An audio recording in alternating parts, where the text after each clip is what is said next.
Evangelho de Mateus, capítulo 13, a partir do versículo 24.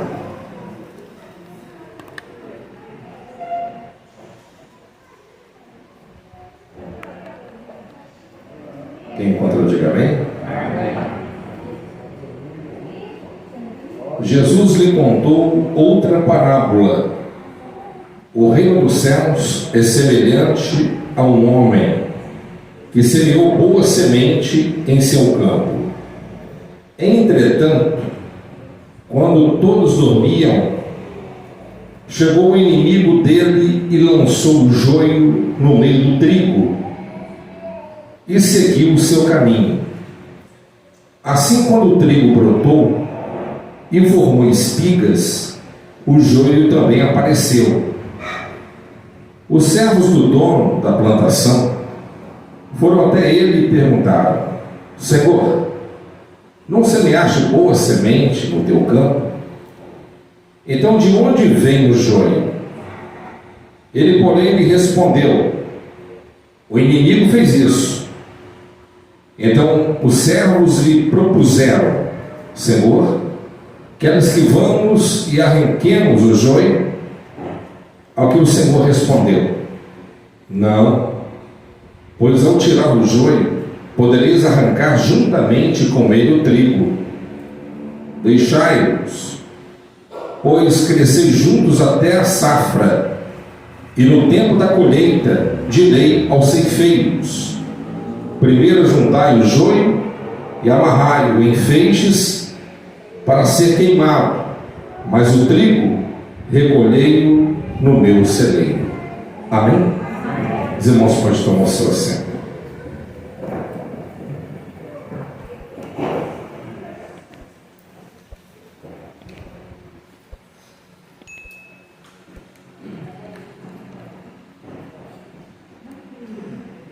Eu acredito que essa aqui é uma das parábolas mais conhecida pela igreja.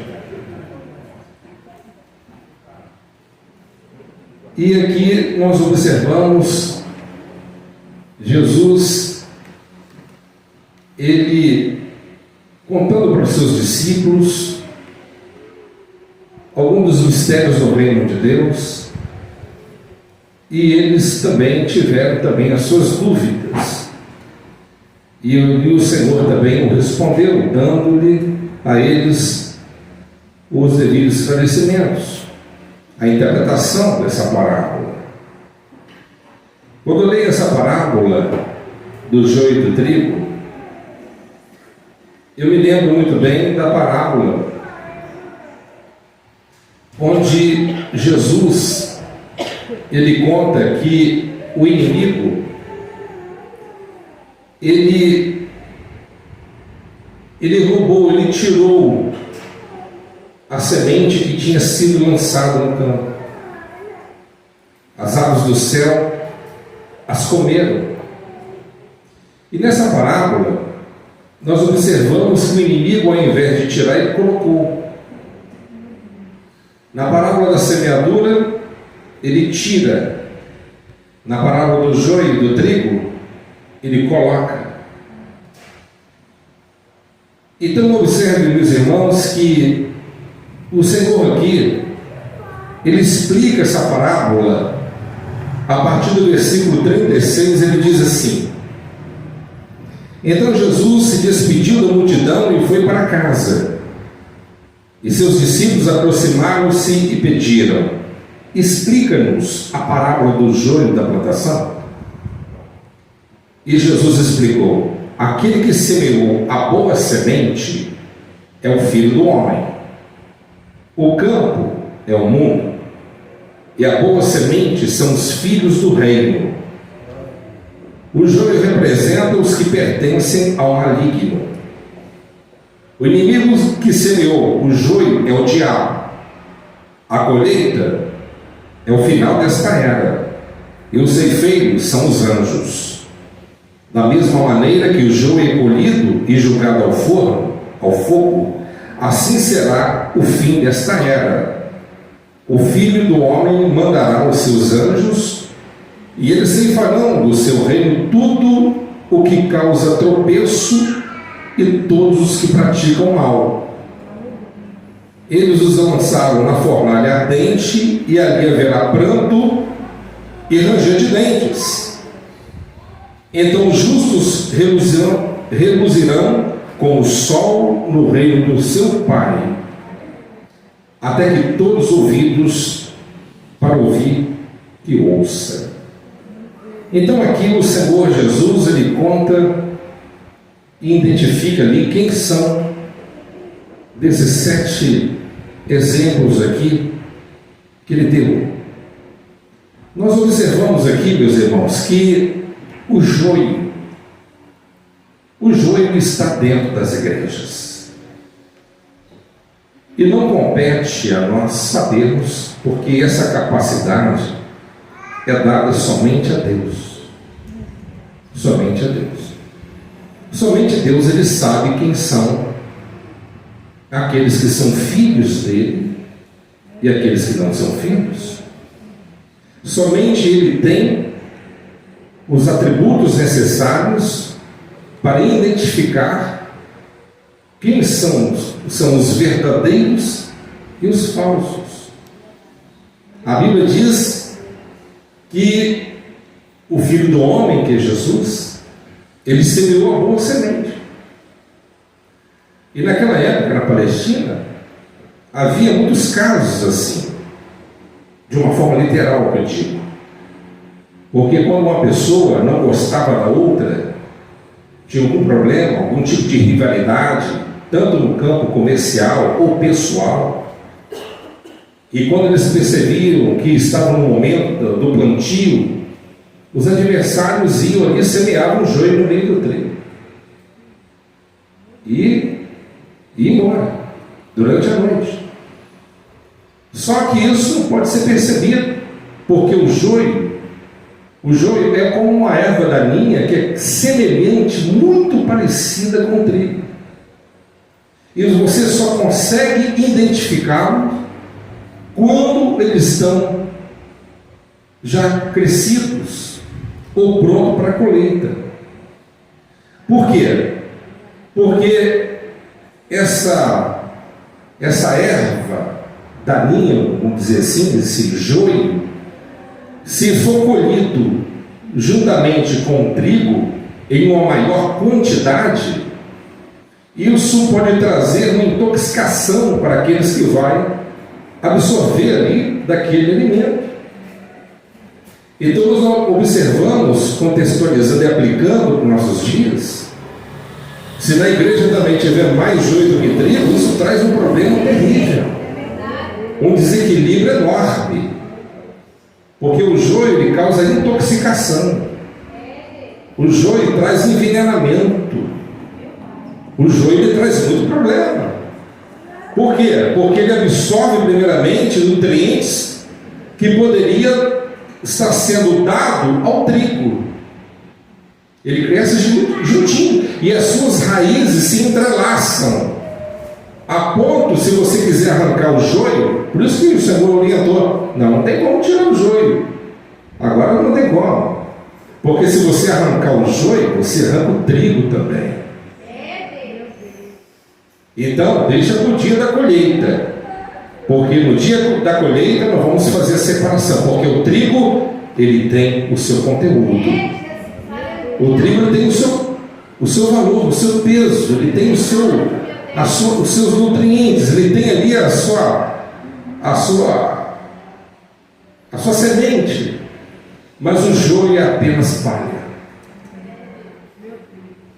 O joio ele será lançado fora e será queimado. Então aqui o Senhor Jesus, ele mostra que não há igreja perfeita. Aquele que pensa em encontrar uma igreja perfeita, você está completamente equivocado. Porque se porventura você encontrar essa igreja, que eu acredito que não encontrará, se você for para lá, você vai estragar aquela igreja.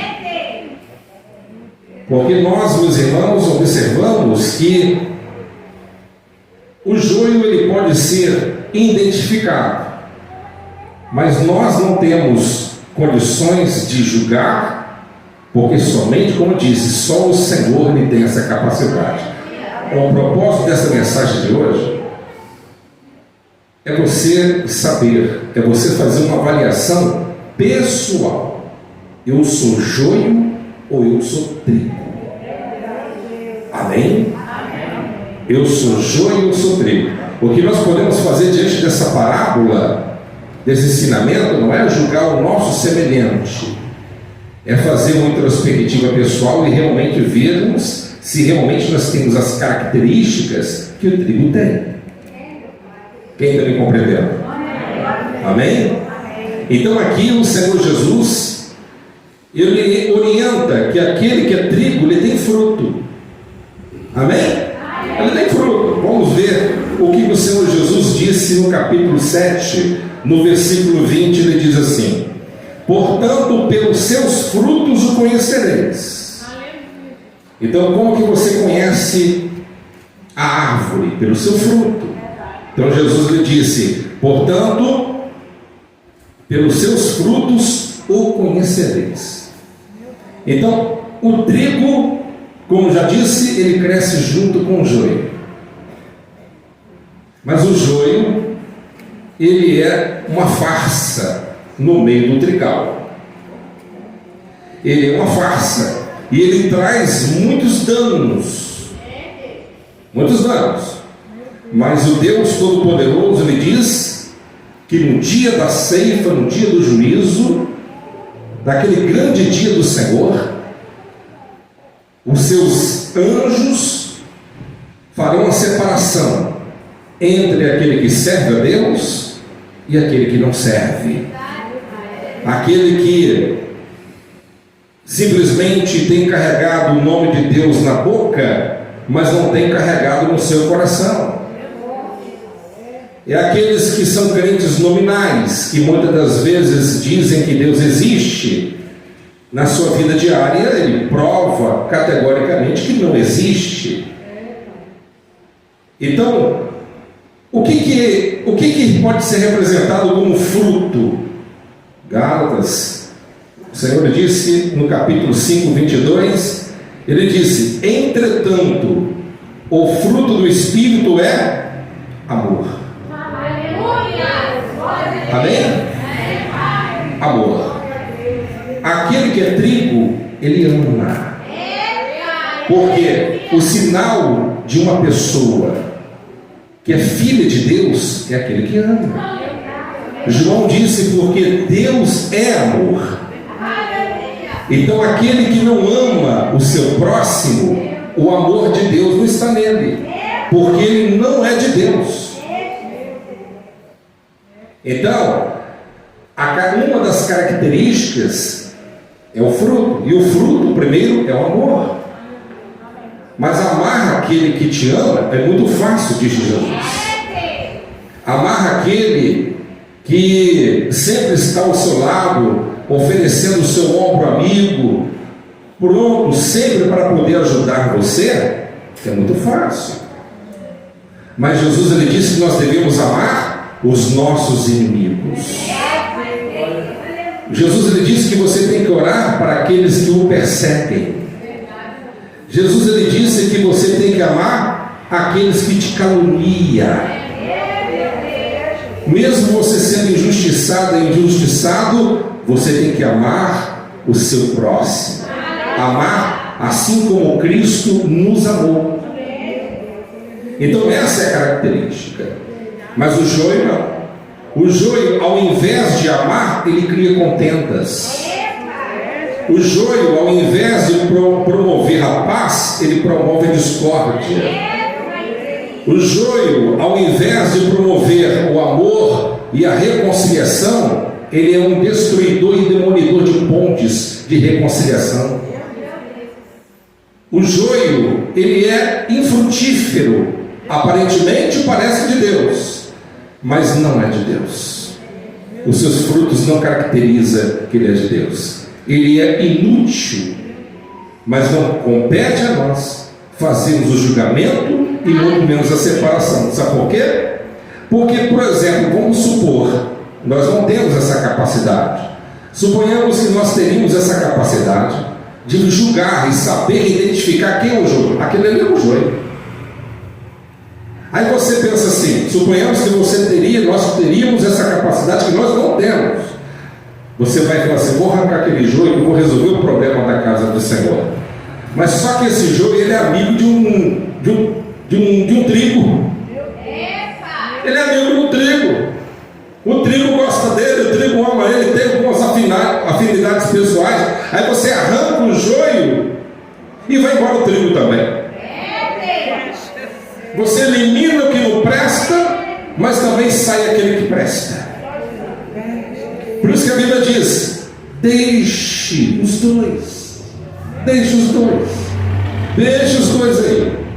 Porque naquele grande dia, os anjos, os feitos de Deus, no toque da última trombeta, eles virão a mando de Jesus arrematar a sua igreja. E aqueles que têm a marca do sangue do Cordeiro serão arrebatados e levados para os celeiros eternos. E lá viverão com Cristo para todo o sempre. Quem está me entendendo, diga graças a Deus. Então aqui, Paulo diz aqui aos Gálatas: entretanto o fruto do Espírito é amor. Amém? Amor. Segundo, alegria. O trigo, ele entende que a alegria é ultra circunstancial. O trigo, ele compreende que a alegria não depende de circunstâncias serem favoráveis ou não. O trigo, ele entende que a alegria é um estado permanente a partir do momento que o Espírito Santo está morando dentro dele, ele está alimentando diretamente do trono da graça. O trigo, ele entende muito bem, como o cântico que foi entoado hoje, como Jó: o Senhor me deu, o Senhor tirou, bendito seja o nome do Senhor. O trigo, ele entende que quando ele está passando por um processo, ou Deus está permitindo, ou alguma coisa está entrando em falha, ou talvez Deus está trabalhando para poder esculpir ele de uma forma melhor. Mas em nenhuma hipótese ele murmura, ele queixa contra Deus, porque ele sabe que Deus em todo o tempo ele é bom e ele é justo. Ele é justo. Mas o joio não. O joio, ele só se alegra quando tudo está bem. O joio só se alegra quando o casamento está bem. Ele se alegra só quando o dinheiro tem que estar no bolso, quando não está passando por luta nem dificuldade. O joio, ele se alegra quando tudo está maravilhosamente bem. Mas quando começa o vento soprar, ele começa a murmurar. Mas que Deus é esse? Que Deus é esse que permite que eu passe por dificuldade financeira? Afinal de contas, eu sou dizimista. Afinal de contas, ó Deus, eu dou minhas ofertas e o Senhor faz isso comigo. Ele é ingrato, murmurador, queixoso, ele é duro em sua servidão. O joio só se alegra no momento da bonança, da alegria, quando tudo está correndo maravilhosamente bem ao seu favor, porque ele não produz fruto de alegria. Mas o justo, ele pode passar pelo vale da enfermidade, ele está firme com Deus. Os antigos puritanos diziam que a enfermidade batendo na porta é um alto som, é uma música solene aos ouvidos daqueles que são salvos, porque estão aguardando com grande ansiedade a sua partida para o seu reino definitivo. Mas aqueles que não são trigo, eles murmuram o tempo todo. Eles queixam e ele também acaba influenciando. Irmão, começa a ficar muito perto de uma pessoa que tem característica de joio. Não julgue, mas tem características. Começa a ficar perto de muito de uma pessoa que tem características de... Porque tudo para ele está ruim. O som está ruim. A iluminação está ruim, a igreja está ruim, o irmão está ruim, tudo está ruim, tudo é ruim. E ele começa a falar, daqui a pouco você fica meio envenenado com aquela doença dele. É um perigo. As más conversações corrompem os bons costumes. Amém? Por isso que eu nunca vi. Eu tenho uns patinhos lá na roça, lá que o Claudinho me arrumou e criou pra caramba lá. E tem um ganso só, africano. Eles não andam juntos. Era para juntar, né? Mas não anda. Você não vai encontrar ganso andando com galinha. Você não vai encontrar pato andando com ganso. Você não vai encontrar uma águia andando com, até mesmo com ganso, porque vai ver a comida. Você não vai encontrar uma ovelha caminhando durante muito tempo com o bode. Você pode até amar ele, como nós temos que amar, mas se você ficar muito perto também, acaba contaminado, e você sabe muito bem. Amém?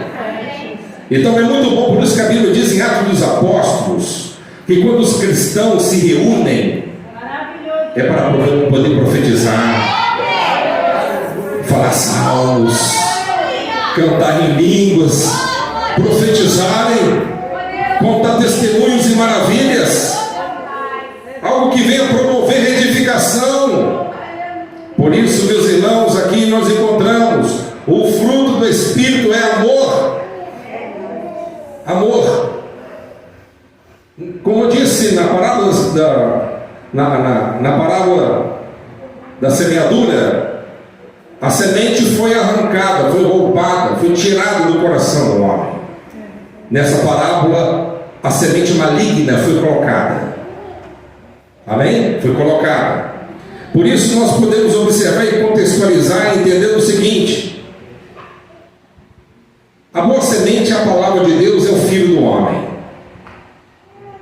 E é o Espírito Santo que se encarrega de colocar ela no nosso coração, de nos convencer, de nos converter dos maus caminhos, produzindo em nós iluminação e um verdadeiro encontro com Deus. O campo se é comparado com o mundo, mas o campo também pode simbolizar o meu coração e o teu coração.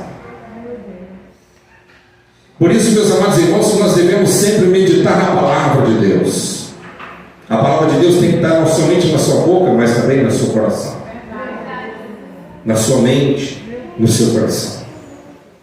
E o Senhor disse: o fruto do Espírito é amor, alegria e paz. Paz. Fala comigo, paz. Coisa boa. Pastor, como viver em paz num país em crise? Como viver em paz diante de um mundo que está um verdadeiro colapso? Como viver em paz? Como ter paz diante de tantos problemas? Mas o verdadeiro trigo, ele sabe muito bem que Jesus, ele é o príncipe da paz. Ele é Deus forte, conselheiro, Pai da eternidade e príncipe da paz. Ainda que você venha enfrentar dificuldades medonhas, lutas extremas, mas saiba que no momento certo Deus ele vai derramar paz no seu coração.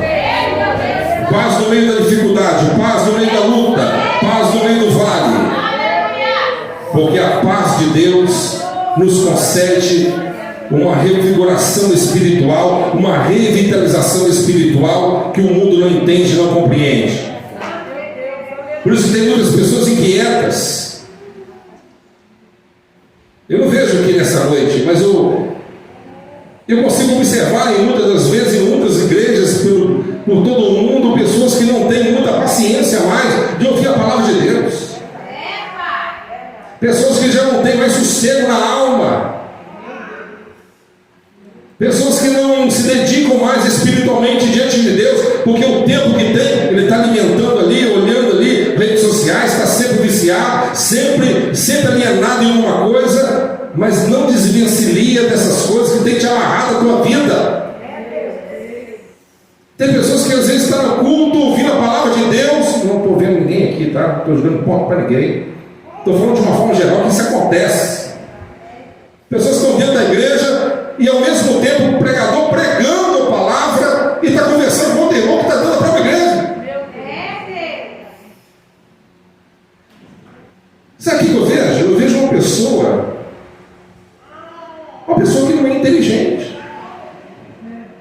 Uma pessoa completamente tola, sem entendimento.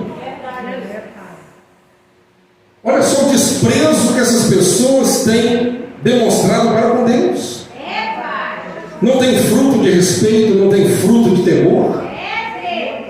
Está dentro da casa de Deus, mas está completamente distraído. E como nós já falamos aqui, quando nós entramos na casa de Deus, nós temos que vir com o nosso coração aberto e perguntando ao Espírito Santo: Senhor, o Senhor recebeu o meu culto hoje? O Senhor recebeu o meu louvor? Então, meus amados irmãos, nós precisamos de nos atentar. Por quê? Porque quanto mais trigo na casa de Deus, mais o joio fica sufocado.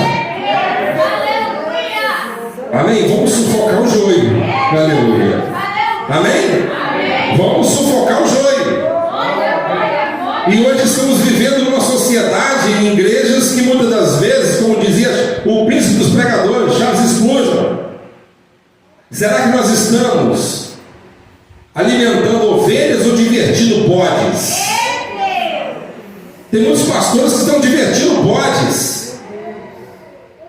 Ao invés de pregar a palavra, levando a eles um entendimento correto, uma exegese completa e verdadeira que a palavra de Deus nos dá, dão eles palha seca para comer. E com isso, o número de joios só vai crescendo e a igreja só vai inchando e inflando, mas qualidade e virtude não tem. Vai inflando. É como na época de Samuel, aquele povo antes da batalha, fizeram um estardalhaço. A arca da aliança está aqui, Deus está conosco, vamos vencer. A ponto dos inimigos ouvirem o tamanho estrondo no arraial do povo de Deus. Só que o líder dos inimigos tinha um discernimento. Ele pegou e levou a palavra para o exército. Falou assim: ei, calma vocês, calma. A arca da aliança estão com eles realmente, mas quem sabe eles não estão tão firmes com Deus deles assim. Porque se não estiverem tão firmes com Deus deles assim, essa será a nossa chance. E foi a palavra sábia do inimigo, e todos morreram, foram dizimados quase 100%, apesar de números eles serem superiormente maiores. Por isso eu quero dizer para os irmãos, precisamos de dar frutos dignos de arrependimento. Quem está me entendendo? Quer ver outro fruto? Fala comigo: paciência. Paciência. O número de pessoas que estão vivendo em nível de ansiedade altíssimo não é pouco, não. Crentes, paciência não tem paciência na casa, não tem paciência no lar, não tem paciência com o emprego, explode com todo mundo, é uma pessoa difícil, intolerante, é uma pessoa briguenta, é uma pessoa complicada, é uma pessoa que é difícil de lidar, é uma pessoa complexa, é uma pessoa que você tem que pisar em ovos para poder conversar. Eu fico me perguntando: será que essa pessoa é de Deus? Como pode? Como pode? Porque uma pessoa que é de Deus, ele é transformado. Ele é transformado à imagem e à semelhança de Deus, meus irmãos. Você já viu a borboleta? Como que funciona a metamorfose de uma borboleta? Você já viu uma largata? Que coisa meio esquisita e nojenta. Você tem coragem de colocar uma largata no seu ombro, caminhando? Dá até arrepios. Imagina só o processo. Ela entra dentro de um casulo e durante um período fica lá dentro, né? Aquela coisa feia, esquisita, meio pegajosa, nojenta, repugnante, fica dentro daquele casulo. Mas depois, quando sai daquele casulo, sai um outro inseto completamente diferente daquele que entrou. Sai uma borboleta linda, cheia de cores, uma coisa a ser admirada por todos. Extraordinário. Assim é um homem sem Deus. É como uma largata, meio nojenta, sem graça.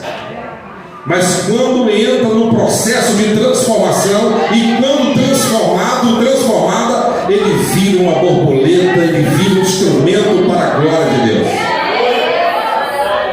E as pessoas que te conheceram antes e veem você agora, falam assim: realmente Deus é Deus. Era mentiroso, não era ladrão, não era traficante, era bandido, era isso, era aquilo. E agora, quem te viu, quem te vê, completamente transformada, completamente transformada. O Evangelho, ele é um Evangelho transformador. Por isso, meus amados irmãos, o Senhor Jesus, ele disse que enquanto estivermos aqui neste mundo, o joio vai estar no meio. Eu estou pregando aqui nessa noite, eu estou pregando, eu não sei quem que é, e nem quero saber, porque isso é um problema do Senhor. Mas a Bíblia me diz que até mesmo aqui dentro da igreja hoje tem o trigo, mas tem o joio também. Tem, eu não sei quem que é e nem quero saber. Mas nós devemos fazer uma avaliação. Talvez você ainda não está lapidada pelo poder do Espírito Santo, mas é momento de você abrir o teu coração para que você também alcance essa transformação. Ninguém é tão bom assim, tão perfeito, mas nós precisamos de entender que quando nós entramos pelo caminho da rendição, da submissão, do arrependimento, da confissão de pecados e da aceitação do sacrifício de Cristo na cruz do Calvário por nós, certamente estamos no caminho certo. Se você está na casa de Deus e você acha que você é merecedor de ser estar aqui hoje, ou ser salvo por alguma coisa que você contribuiu para você estar aqui, eu quero te dizer que você ainda não é um trigo. Porque a salvação é graça, favor imerecido. Nós não contribuímos absolutamente em nada para a nossa salvação. É um ato exclusivo de Deus. A Bíblia diz que nós estamos, a natureza, o homem, a natureza humana, está mortos em seus delitos e pecados. É isso que a Bíblia diz. Morto é morto, não pode fazer nada com ninguém. Uma pessoa jamais poderá chegar até a Cristo se não for convidado primeiro. Uma pessoa jamais poderá entrar no reino de Deus sem antes ser convidado pelo Senhor. Ele é o anfitrião. Ele é o dono da casa. Ele que abre o coração e abre o entendimento. Talvez você está aqui hoje e você pensa: pastor, eu não entendo todas essas coisas. Peça ao Espírito Santo que abra o seu entendimento. Se você está na igreja há 1 ano, 2 anos, 10 anos, 20 anos e você ainda não foi transformado, roga a Deus e suplica a misericórdia de Deus e diz para ele: Senhor, eu não entendo nada disso, eu ainda preciso de uma grande obra na minha vida, eu quero que o Senhor faça algo a favor de mim. Faça como Manassés, ora. Quando eu olho a vida de Manassés, eu não vejo impossibilidade para a salvação de uma pessoa. Manassés foi um dos piores reis da nação de Israel, filho de Ezequias, como vocês já ouviram aqui eu falar sobre. Mas um homem que foi espoliado nas mãos de Deus, porque a Bíblia diz que ele fazia tudo para provocar Deus. Ele matava criança, ele matava justos, ele matava pessoas, ele matou seus próprios filhos para apresentar Moloque, arrancava a cabeça de uma criança, jorrando sangue, e ainda falava assim: estou fazendo para te provocar, porque eu sei que tu não existe. Lê lá que você vai ver. Ele fazia tudo para provocar a Deus, até que um dia Deus ele falou assim: você quer brigar? Então vamos brigar então. E Deus pegou ele. Quando Deus, meus irmãos, se coloca de pé no seu trono para pleitar contra o homem desfalece da sua graça diante da sua presença. Quem é o homem? Quem é o homem? O homem não é nada. Deus ele disse para Moisés: você acha que você pode olhar para a minha face e sobreviver? Nem você e nenhum ser humano pode olhar na minha face e viver depois. Manassés, Deus colocou ele à prova, esfoliou ele completamente, humilhou ele completamente, e lá naquela cadeira insalubre, ele olhou para o céu e talvez ele orou mais ou menos assim: ó, Deus Jeová. Não sei se isso existe, mas o meu pai sempre falava que tu existia.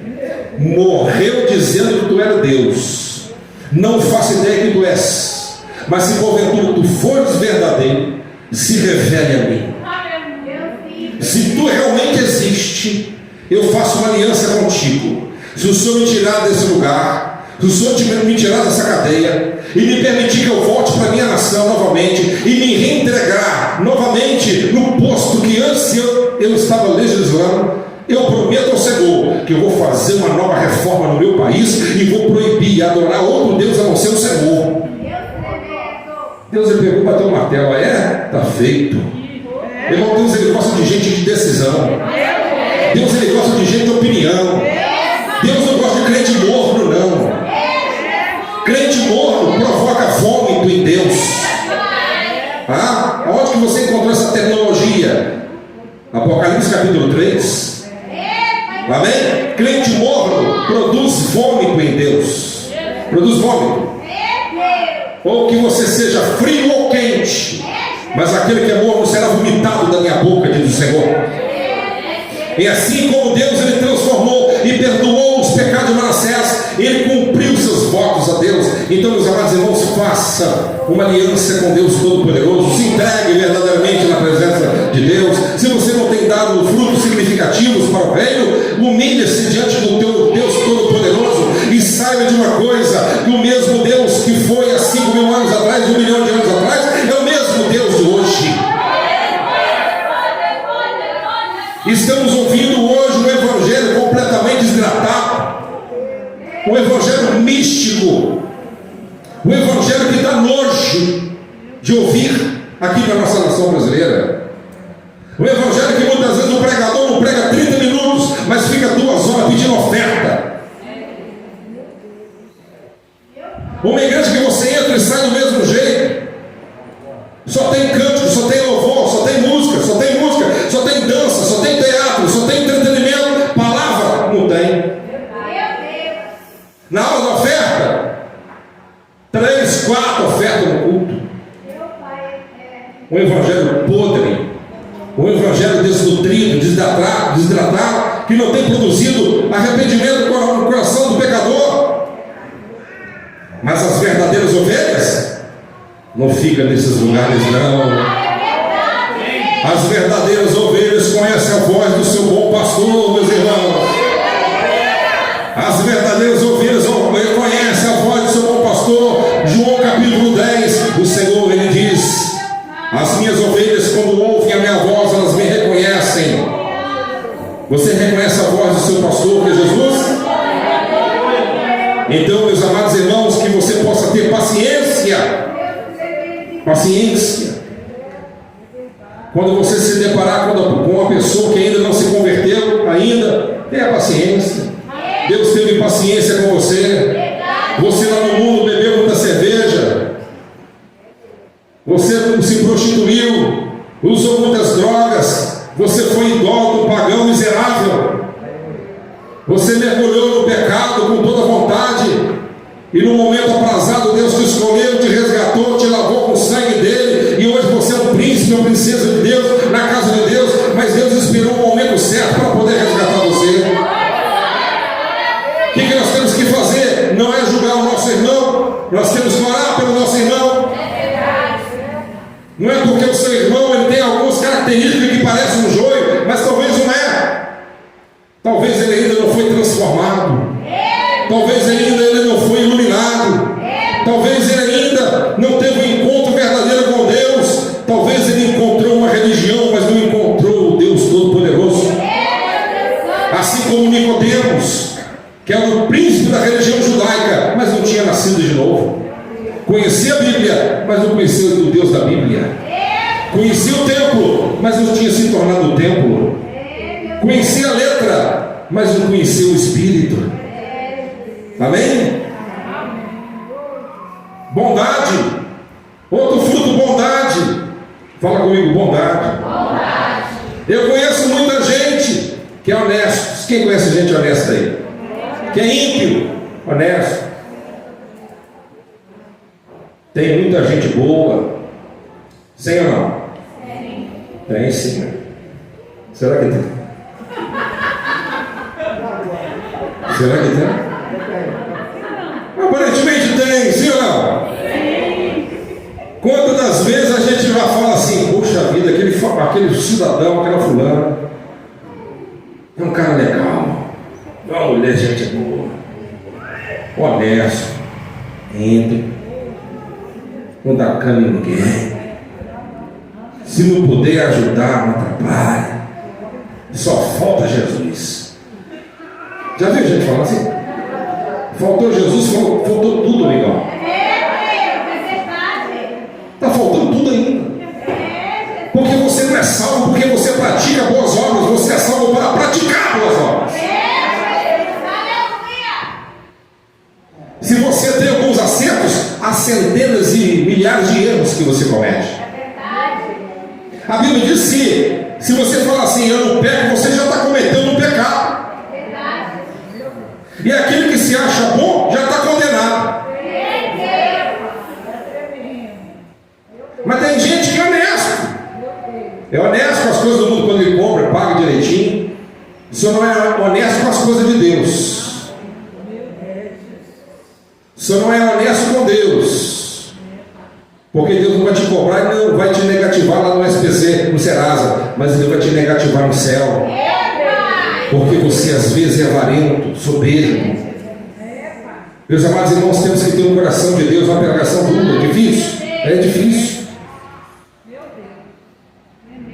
Eu não vejo facilidade nenhuma. Eu não sei como pregadores endemoniados que usam a Bíblia para contar piada, para contar lorotas. Não é uma forma, pastor, de linguagem mais descolada para poder atrair o pecador. Isso é uma forma para mostrar para o pecador que Deus não é um Deus tão sério assim.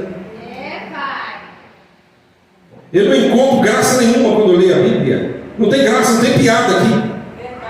Aqui não é um livro de piada. É um livro sério, que te condena o tempo todo. Jesus pregou mais sobre o inferno que o céu. Está te alertando o tempo todo. E em Tiago capítulo 4, Tiago diz assim: chorai e pranteai-vos. Chorai e pranteai-vos por conta das vossas misérias. Por isso, meus amados, nós precisamos de ter um coração bondoso para o nosso próximo. Amém? Uma pessoa me contou esses dias assim, foi no último culto aqui. Não foi a pessoa que me contou, foi uma pessoa que estava com essa pessoa que me contou. Porque se ela tivesse contado para mim, isso com certeza ela tinha perdido o galadão.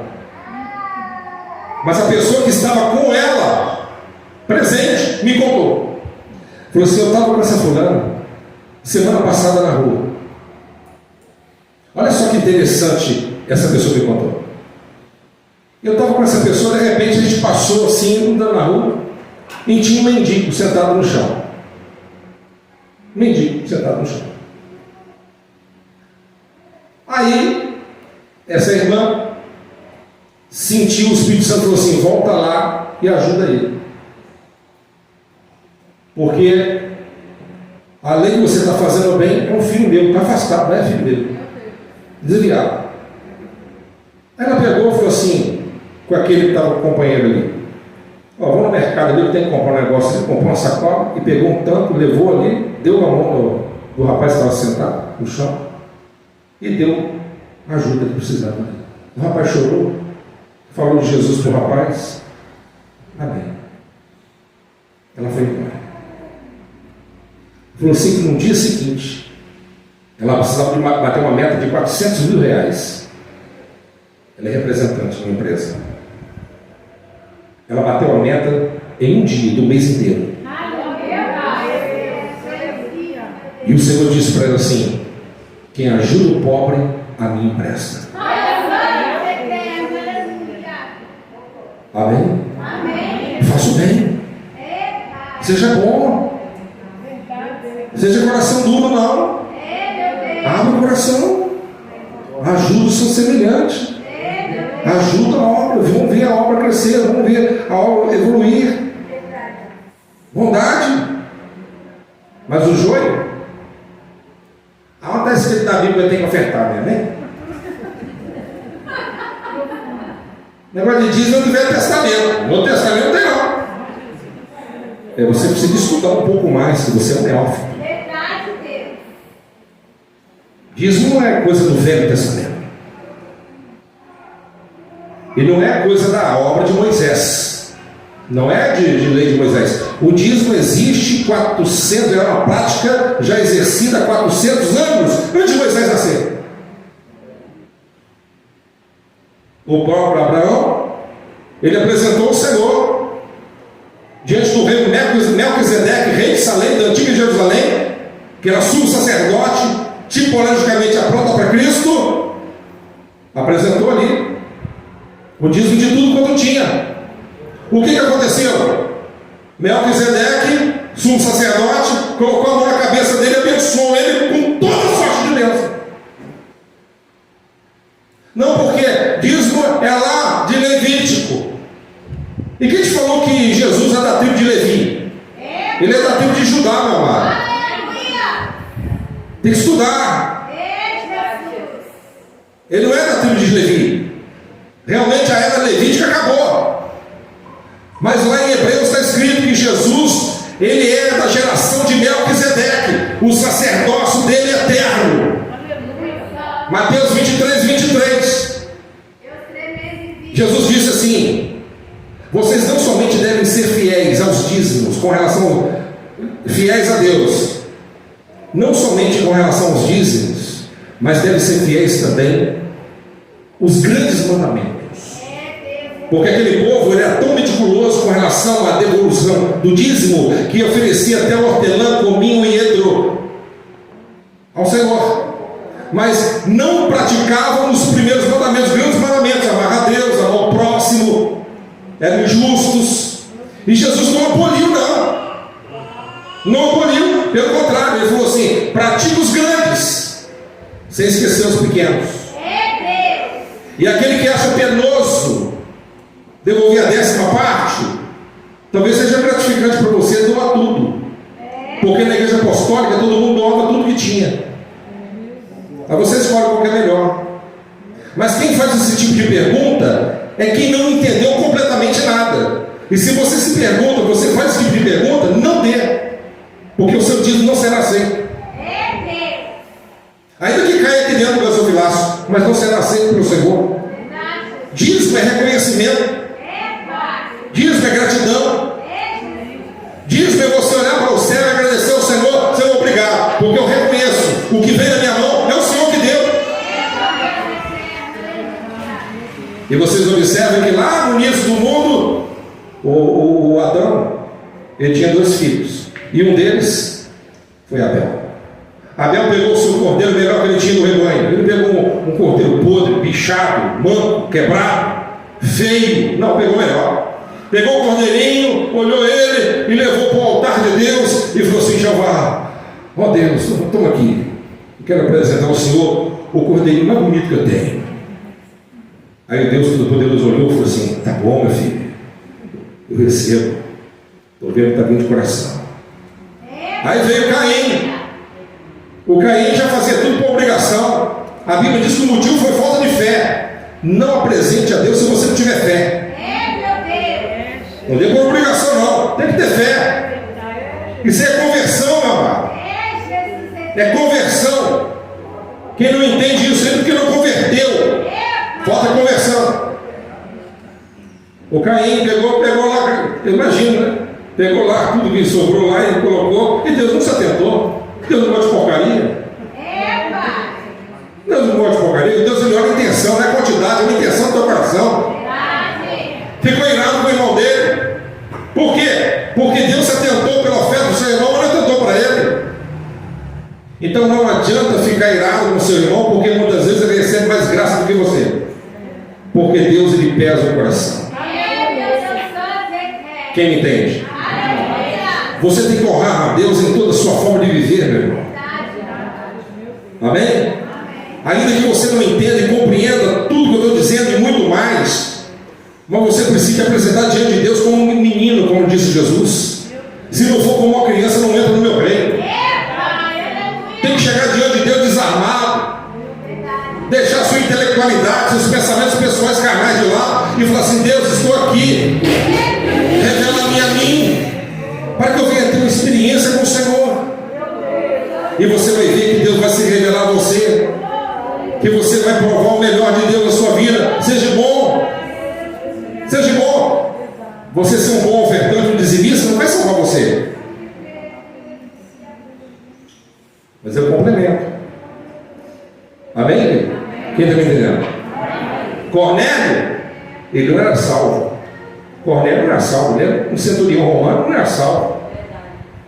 Mas a Bíblia diz que a oferta, aquilo que é apresentado diante do altar de Deus, era com tanta alegria, com tanta satisfação, com tanta devoção, que Deus mandou um anjo para falar pessoalmente com ele. E falou assim: ó, eu estou aqui porque Deus mandou vir aqui para dizer para você que a tua oferta foi aceita por ele. Bacana, né? Coração espontâneo, aberto. Isso foi o ponto de partida para ele receber a bênção verdadeira. E o anjo falou assim: eu não posso falar nada para você além disso, porque eu não tenho autorização para poder pregar para você. Mas chama Pedro que vai falar umas coisas para você. Quando Pedro chegou na casa de Cornélio, começou a pregar a palavra. Enquanto Pedro falava, não somente Cornélio, mas todos foram cheios do Espírito Santo de Deus. Todos. Aquela família foi salva. Deus, Ele quer o teu coração. E aonde está o seu coração? Está na prostituição, no adultério, nas novelas, nas redes sociais. Aonde está o seu coração? Nos sites de pornografia, imundos, músicas imorais. Aonde está o seu coração? Aonde que está o nosso coração? Ele quer o seu coração porque dele procede a fonte da vida. Bondade e fidelidade. Fala comigo: fidelidade. Oh, meus irmãos, aquele que é ovelha de Deus, aquele que é trigo de Deus, ele é fiel ao Deus que ele serve. Fala comigo: fiel. É fiel, meus irmãos? Que coisa maravilhosa, né? Aquele que é servo de Deus é fiel. José, por exemplo, ele é um exemplo maravilhoso. Ele poderia ser um jovem mais revoltado. Ele foi traído pelos seus próprios irmãos. O seu próprio pai não entendeu a dimensão da revelação do sonho que ele teve. Ele falou assim: meu filho, você está dizendo que eu, tua mãe, os seus irmãos, não bastam os seus irmãos, mas nós também vamos ter que se prostrar perante você, meu filho. Você está bebendo? Mas José passou por tudo, por toda a retaliação, julgado dentro da cisterna, vendido pelos amalequitas, levado numa praça no Egito, vendido como escravo, trabalhando na casa de Potifar, recebendo autoridade diante daquele grande maioral. Em um certo momento, Satanás encheu o coração daquela mulher leviana, querendo adulterar com ele, e ele falou assim: não. Aprenda a falar mais não do que sim, tá? Aprenda a falar mais não do que sim. A mulher: deite comigo. José: deite comigo. Eu estou apaixonado por você. Ele falou assim: não, porque eu sirvo a meu Deus. E além do mais, Potifar, ele me deu autoridade, as chaves da sua casa, para poder comprar, negociar, governá-la. Mas ele não me deu autoridade sobre você. Mas fique comigo, nada que ela lançou a mão nele. Ele saiu correndo e a capa ficou na mão. O orgulho machucado. Ela foi humilhada, talvez diante de alguns escravos. E ela gritou e fez aquela cena toda. José quis me abusar. Olha só a roupa aqui, ó, dele aqui, ó, de prova. Ele foi lançado na cadeia. E ficou lá logo 13 anos. 13 anos, 14 anos, por não ter feito nada. Mas estava José lá, fiel. Meus irmãos, seja fiel a Deus, irmão. Amém? Seja fiel a Deus. Tem gente que está querendo fazer a política nova vizinhança. Está aceitando gente cervejeiro para tomar cerveja na tua casa. Ah, não tem coragem de falar nada não, pastor, porque é meu amigo, porque é meu parente. Vai tomar cerveja lá na boteca. Na minha casa não entra não. Você é ignorante. Na minha casa não entra não. Você está querendo fazer política da boa vizinhança porque você não é crente. Porque você não é trigo ainda. Você não tem coragem de renunciar a si mesmo e perder amigos, aspas, no mundo. Eu prefiro desagradar o homem e agradar o meu Deus do que agradar homens e desagradar o Espírito Santo. Tome cuidado. Tome cuidado. Aonde que você anda? Aonde que você se assenta? Não, pastor, eu fui naquele lugar lá, aquela boate lá, mas não tomei uísque não. Eu não tomei Campari não. Eu não tomei não. Estou falando essas bebidas, mas nunca bebi na minha vida. Não porque eu sou bom por isso, só porque eu me lembrei. Não, eu não bebi não, pastor. Eu estava lá, mas não bebi. Mas você estava lá naquele ambiente hostil. Não, mas Jesus entrava na casa de gente pecador. Ele entrava para pregar. Você entrou lá naquela boate mundana para pregar? Não, né? Eu tenho certeza que você não pregava a palavra de Deus nem para aqueles mundanos que te convidou. Tome cuidado. Tome cuidado. Porque Deus ele vai escolher entre o joio e o trigo, entre a ovelha e o bode, entre aquele que serve a Deus e aquele que não serve. Quem está me entendendo, diga agora Jesus. Amém? Então, meus santos de Deus, vamos atentar para a verdade e não vamos esquecer, porque Jesus está voltando. Vamos colocar de pé. Jesus está voltando. Ele quer que o seu povo venha a ser santo e irrepreensível. Santo e irrepreensível. Santo e irrepreensível. Glória a Jesus. Daniel foi convidado para um banquete. Francisco. Um banquete que a maioria de nós talvez gostaria de estar lá. 6 meses de festa. Com o melhor vinho, com o melhor licor, com a melhor carne, com a maior luxúria, com as melhores mulheres e os melhores homens. Daniel falou assim, conversou com o chefe dos eunucos e falou assim: eu quero uma autorização pessoal, porque eu não quero participar desse banquete. Mas Daniel, você não quero. Você vai comer o quê? Eu vou comer só legumes. Legumes, Daniel. Ó, eu vou permitir, mas tem um problema. Se no final do banquete você estiver mais desnutrido do que aqueles que estão no banquete, você será punido. Está feito. Quem estava alimentando Daniel é o Espírito Santo. Passando os dias de festa, o chefe dos eunucos chegou. Tira sua roupa aí, Daniel, deixa eu dar uma olhada. Ele estava mais bonito, mais formoso, sua pele linda, esticada, está tudo bonito, esbelto, está bonito, fofinho. Estava robusto, nutrido. Ele falou assim: amém, você está liberado. Eu estou vendo que o seu cardápio faz muito bem para a saúde. Cuidado, meus irmãos. Porque a área gastronômica tem impedido muita gente de jejuar, tá? Esse foi um dos motivos pelos quais Daniel não sentou na mesa de Beltesazar, de Nabucodonosor. Jezabel corrompeu o estômago da maioria dos profetas da casa de Israel. Corrompeu. Porque depois que você come uma coisa muito boa e prova muita coisa boa, você não vai querer comer aquela coisa simples mais. E você se torna refém pela sua barriga. Tome cuidado. Quem está me entendendo? Vamos orar neste momento.